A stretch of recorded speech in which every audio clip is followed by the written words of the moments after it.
Hello, Ryan here, and welcome to Star Citizen Sunday. This is a weekly show which covers all of the news from the week just past. Be sure to subscribe if you like what you see, and let's get on with it.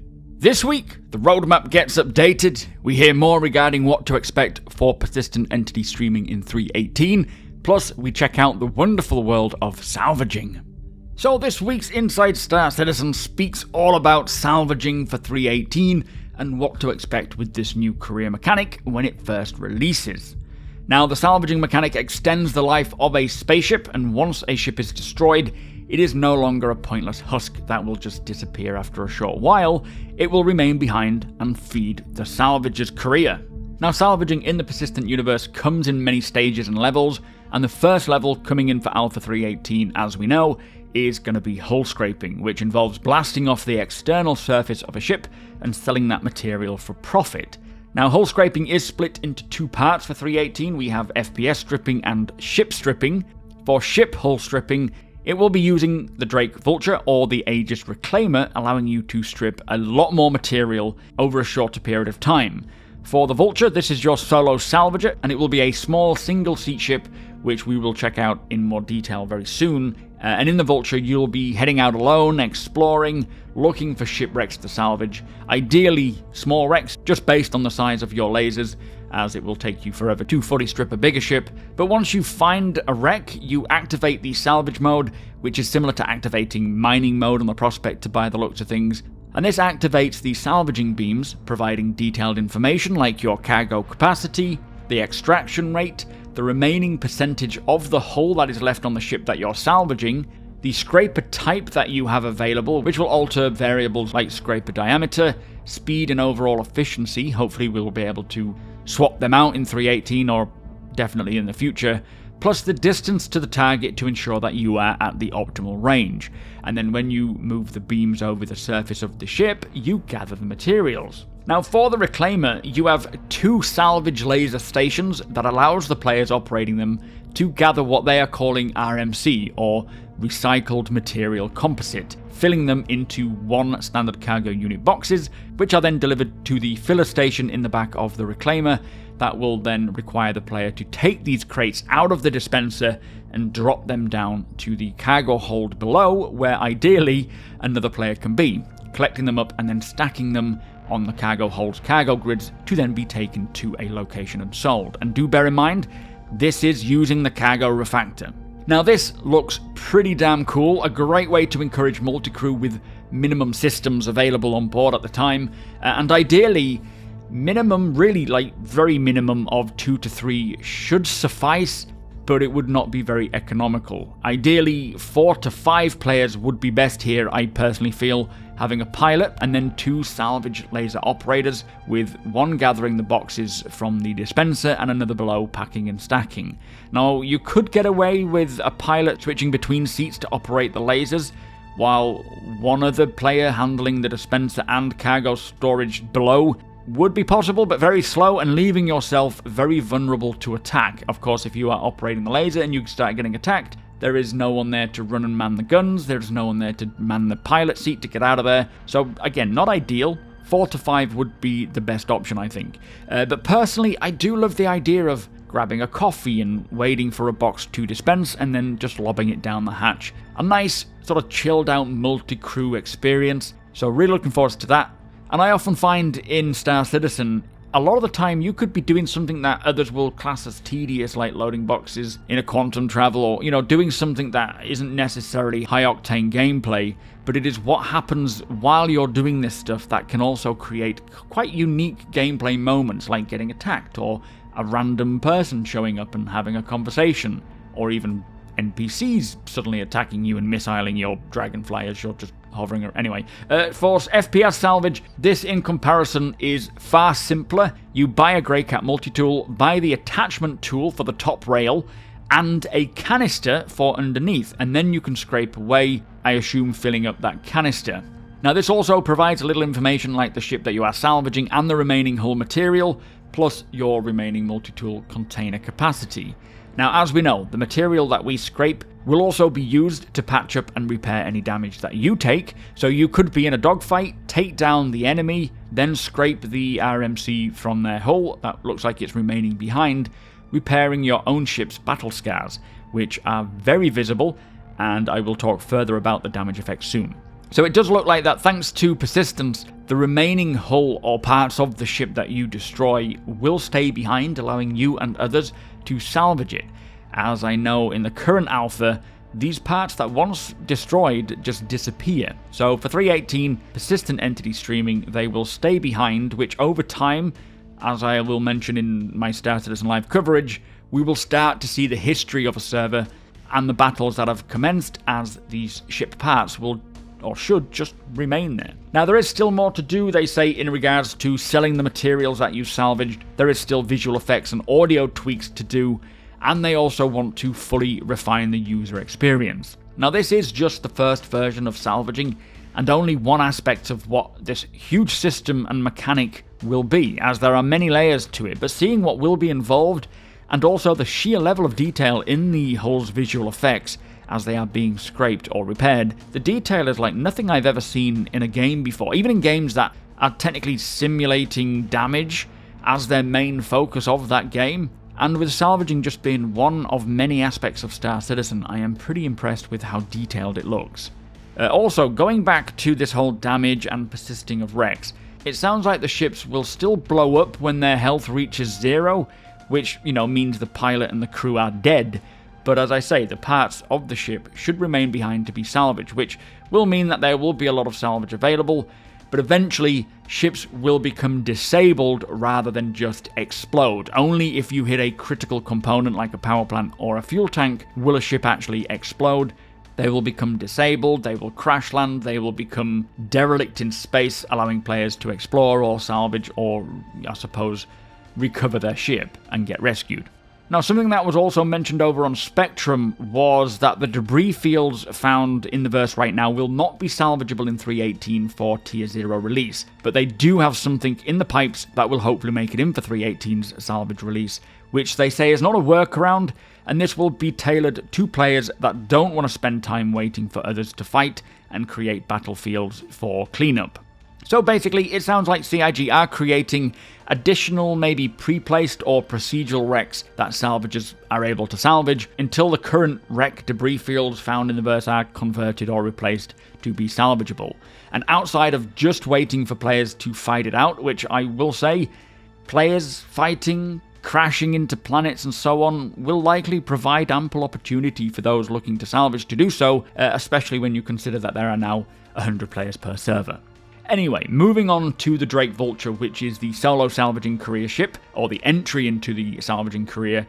Similar to what the Prospector is for mining, this ship has 2 lasers that can extract and process the RMC and dispense it into 1 standard cargo unit boxes to then sell on or use it for repair. So again, thanks to the cargo refactor, we will finally be using 1 standard cargo unit boxes rather than these 1/8 of a standard cargo unit boxes that we can carry in our hand. Now right now for the Vulture, they are making sure all the components have their locations, all the functionality for the interactables are there, that it can get cargo, plus setting up all the salvaging aspects as well. The salvaging lasers can articulate to allow the player to access much of the ship's hull without having to move the Vulture itself too much. They also have 2 ways to enter the Vulture, one via the side ladder, which I assume is directly into the cockpit itself, which I'm very happy to hear, as I do love this industrial style hatch. Also do note that they needed to click on the ladder rather than it automatically allowing them to grasp hold of it, likely hooked up to the ladder's Tier 2 tech, I think it is, which has a lot more functionality to it. But also for the Vulture, you can access it via the cargo bay at the rear, with the ramp that leads up to a ladder that goes into the habitation section, which has a personal storage area for a few weapons and outfits. Great for changing into as and when you need to venture into the wreck, for example, for component extraction or stripping. Also, throughout the ship, on the inside will be a lot of component access, and further in is the habitation area with a bunk and a toilet and access to the cockpit. Now in the cargo hold, you have this box dispenser, similar to that on the Reclaimer, and do notice firstly the salvage tool station, so hopefully we will be able to place or store our salvaging tools here, like the multi-tool, its attachments and canisters, and eventually the dedicated Greycat salvaging tool, which looks like it might not make it in for 3.18, although the backpack is already in-game, so We will see, but something that was pointed out to me by my viewer DeGunther on Twitch is that if you look closely, it's a bit blurred because it's zoomed in, but if you look closely at the bottom of this button or this MFD, you can see it has an option to create something using this material, which looks like it could be the salvaging attachment to the multi-tool. It's hard to say, but it looks like this will eventually allow us to craft items, which is a big win, especially as originally crafting was never intended. Now, what I do love about this new mechanic, or salvaging in general, is how it will allow for a range of various gameplay, even in its Tier 0 implementation. You could be a solo salvager, just filling your FPS canisters on your multi-tool. You could be exploring derelict ships and then repairing your own ship, then earning enough to move up to the Vulture, which then will allow you to solo salvage with full standard cargo unit boxes, which can then be sold independently back to the economy. You could sell it or trade other players who need to repair their ships, or even offer to repair their ship if they want to send you some cash, all the way up to multi-crew on the Reclaimer, stripping really large areas of ships and spending a long time out in the black together, amassing enough for a big payday. Such an incredible system, which will expand even more as the game grows. This is, as I say, just the first toe being dipped into the salvaging career. I have been waiting, we all have been waiting for salvaging gameplay for so long, and I don't think I will be doing anything else in game when 3.18 comes along. So really happy to see this coming in finally, and that was a great episode of Inside Star Citizen, but let us move on. So this week's Star Citizen Live was answering all of our questions surrounding persistent entity streaming, which is the next piece of foundational tech coming with Alpha 3.18. Now, persistent entity streaming, or PES, is foundational tech that takes the entire scene graph of the engine, which is the entire hierarchy of the universe, so the players, all the objects, basically everything, and stores that to a database that is not server-bound, and then they can stream the entire hierarchy in and out, allowing everything to persist. Now, PES touches everything, so it is a very significant change to the foundation of Star Citizen, which for 3.18 the focus is all on implementing this tech and ensuring that everything still works as it should, and if not, fixing it until it does. So getting everything back on par with where the game is now, but with this new foundation. Now, the biggest effect of this tech for 3.18 will be seen over time on servers, as the items will persist per server, and it will create a history as such in each server.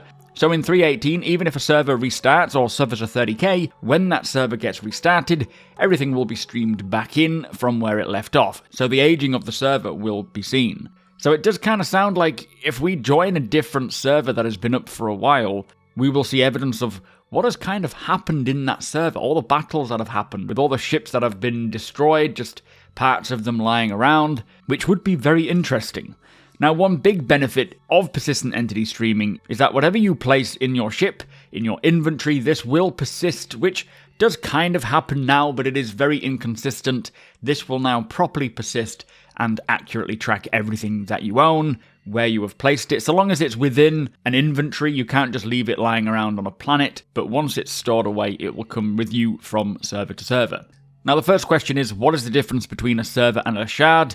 And right now, there is no difference at all, as they still run one server per shard. They separate the words because eventually a shard will be much larger than one server once they get to server meshing, as this will allow for multiple servers per shard or meshed together. But for now, they refer to them as one and the same. The next question is, how do we get back on the same server? Now, for Alpha 3.18, unfortunately, matchmaking logic will be exactly as it is now, which we are using in 3.17.2. There won't be any matchmaking changes, as the main focus for 3.18 is just to get persistent entity streaming implemented and everything, as they say, back on par with how the current game was, before they start adding things like matchmaking, and they're doing this just to reduce the potential issues. Plus, matchmaking will become part of the server meshing work that they will start right after they've finished with PES. So basically, when you launch the game, you are sent to a random server. If you crash, your slot is reserved for about 10 minutes, so you can reconnect. And as mentioned before, any item that you place in an inventory, so a ship that you log out in or land in a hangar with, will remain in that ship. Now, hearing this was a bit of a bummer, as I was really hoping to get some more advanced matchmaking logic, just to allow us to get back to the same server, but I do completely understand that they want to get everything stable before they try to tackle anything else. And with that knowledge, before you log off for the night, make sure that everything you have is stored either on your person, your ship, or landing location before heading to bed. Now, the next question is, why don't you want to work on matchmaking right now? And it's a combination of available resources and risk. Now, the team who will be putting the matchmaking work together are currently working on the entity graph, which is a part of persistent entity streaming. Plus, 318 is already a giant risk, meaning a challenge to ensure that all is working as it should do due to this foundational change. If they included matchmaking as well, it just adds more potential issues that they will have to work out, which will extend the duration of how long it is until they can get it sorted out. Next question, does PES allow entities to persist across all servers, or does it just persist on the one server? Now, for items left on a planet, for example, if you log out and then back in again and you are matched to a different server, that item is no longer on the server that you are on, it is left on the planet in the server that you just left. So anyone who is still on your original server will be able to see it, interact with it, and pick it up and do whatever they please. Now, the goal eventually is to get to very large shards, and with the upcoming matchmaking changes, the chance of getting back into the same server will be extremely high, but again, this isn't for 318. Next question is, how long will something stay on a server? And if the item is dropped anywhere on that server, it will stay there forever, and anyone can come along and pick it up, regardless of whether the person who placed it there is online, or in that server, or in a different server. Next question is there replication in 318? And no, not for 318. The only way to bring something with you from one server to another is to stow it in an inventory beforehand. Now, once server meshing is implemented, replication is enabled, and items left in one server will be seen in all servers, but the item isn't duplicated, meaning that you won't be able to pick the item up twice. It just means that the item's state will be shared and replicated to all servers. Next question is, how does the player find his ship on another server in case of a server crash? So right now they are actively putting in place a dedicated server recovery system in which when the server crashes, it will auto-stow your ship so you don't lose your ship and all the items in it. Basically, it is the same thing that happens to your character now. So after a 30k, your character gets stowed, and in the eyes of the new system, the ship will be seen as no different. Now, this will be great, although it does somewhat happen to a degree now, not exactly that. We do have a server snapshot that basically takes a snapshot of your ship at the time of the crash, and then you are able to go to a terminal and select the ship that you are using, which will then spawn it into the hangar in the exact same state that it was in. So the damage will be there, the cargo, and any items left inside. Even things like the state of the engines and power, whether they're on or off. So I'm assuming it's a lot more robust than this, and regardless of whether your ship got recorded in the last snapshot or not, you will still be able to get it back as it just stows it instantly. Now, once server meshing is working, if there is a server crash, they will just restart a new server for that shard, and matchmaking will allow us to reconnect back into the same shard, reserving the slot. But the final goal is if a server 30Ks, you won't really even notice, as they will just spin up a new server and transfer everything across. So one of the biggest differences with PES in 318 and a 30k is previously, if the game 30k'd, everything on that server was lost. So the whole game world and everything that happened in that game world was kind of reset. But for 318, the game world can be completely restored and loaded back to everything as it was. So all the players' wrecks, all the ships left around will be there, all the items left around. So as I say, we should see a history to each server over time. Now, next question is, what happens in regards to combat logging with persistent entity streaming? And PES doesn't have anything to do with combat logging. The solution is a proper logout timer. So when someone combat logs, their character will remain behind to be looted. And that is what they want, but PES has nothing to do with this. It is more of a game design thing. However, the introduction of PES does give the team who will work on this timer an opportunity to do so, because they need to readdress some code. So let us hope that they do take that opportunity, and anyone trying to combat log, their body will remain behind and you'll be able to loot it. Next question is, with persistent entity streaming, when I log out, will I log back into the last location? And again, not for 3.18 as it will be the same as how we have it now, but this will enable that to be possible to log back into where you left off. But there is a lot of game design to work out even if that is possible. And on a side note, he does go on to say that as much as they have a general idea of what PES will enable and allow for other teams to do and make Star Citizen pretty unique, there will be so much more to discover once these teams get their hands on it and try things out. For example, any game component that was created using something called serialized variables can now persist, like wear and tear on armor and items, for example. Now, this is one thing that does really excite me about the future of Star Citizen, is the potential outside of what is already planned and what we already know they want to do. When the devs start working and testing things, the cap of what else can be done kind of gets lifted off, and I'm really interested to see what they can come up with. Now, next question is, what are the plans for culling and the density manager? Now, with the old system, they had something called the lifetime management system, which would basically remove entities once it reached a certain cap, which is not great. For example, players are only able to spawn up to 3 ships before their old ships start getting removed. Now, for 3.18, thanks to persistent entity streaming, this limit is removed, so we can spawn pretty much as many ships as we like. They have also created a new system called the density management system, which operates on a relative cost of an area. So it will only start removing items in a particular area once the amount of items in that area starts causing problems, so starts affecting performance. So as long as you place your ships pretty well spread out, they will never get removed. But if everyone starts then spawning ships in the same location, then this system will begin removing items following a specific rule set, like oldest items first, for example, and they will also have a priority hierarchy on all items. So things like player ships are almost, if not at the top, as very high priority compared to something like a coffee cup.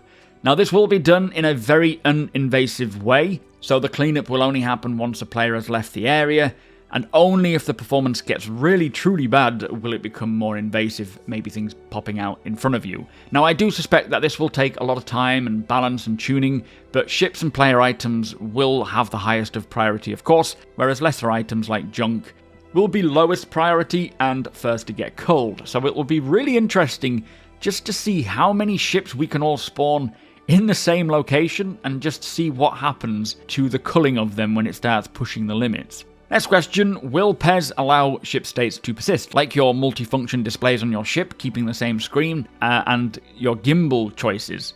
Now, gimbals might persist as they were implemented with serialized variables. For MFDs and scanning angles and so on, they don't know yet. The team who worked on them will need to check this, but if they, again, were implemented with serialized variables, then yes, they will. Which is going to be very interesting to see just exactly what was done using serialized variables and what wasn't. But they did say that this is just one of the reasons why testing is going to take some time, as they will be finding all of this stuff out, so hopefully we will have some happy accidents. So that was a pretty great insight into what to expect for 3.18 and for the future. It is safe to say that the player-facing impact of persistent entity streaming for 3.18 is going to be pretty minimal compared to how it's going to expand once all is tested. But as they say, it's so important to get it working properly first, as this is a full foundational change, which is a necessity for the future of Star Citizen to be the game that we want it to be. Now, for me personally, it is a big shame that we are not getting any of the matchmaking changes in to help us get back onto the same server, but the ability to spawn more than 3 vehicles, have our items persist more consistently, servers having a history with Rex persisting for salvaging, items, ships and vehicles that are left by the player remaining behind for us to discover, plus anything using serialized variables persisting as well. And the servers also remaining more stable for longer periods of time, which should have a knock-on effect for performance and AI, which will be great to experience. And then from here, it is just about pushing that further. Once it's all stable, that's when they can really start bringing in some of the big gun features. So here's to getting this persistent tech into the PU. It is quite a momentous achievement that will only grow from here. A great episode to clear up many of the questions that I personally had, but let us move on. So also this week there was a portfolio post highlighting Cousin Crow's custom craft, which is an older post taken from a jump point showcasing the ship customization shop. Squadron 42's monthly report was released to the Spectrum. I will be putting my video coverage of this report out this week. Apologies, it is a little late now. The roadmap was updated as well, which was a bit of a mixed bag. I have already covered it in a separate video, which I will link in the description below. And finally, it is Pirate Week this week, which hosts a screenshot contest, new pirate-themed ship skins, plus the return of Ninetales, with Siege of Orison and Ninetales Lockdown running until the 20th of September. So that brings us to the end of the show. If you do enjoy my content, please consider subscribing and hitting that like button. Also, I am able to do this thanks to my very generous patrons and channel members. If you appreciate what I do and would like to help make it even better from as little as $1 a month, all of the links are provided below.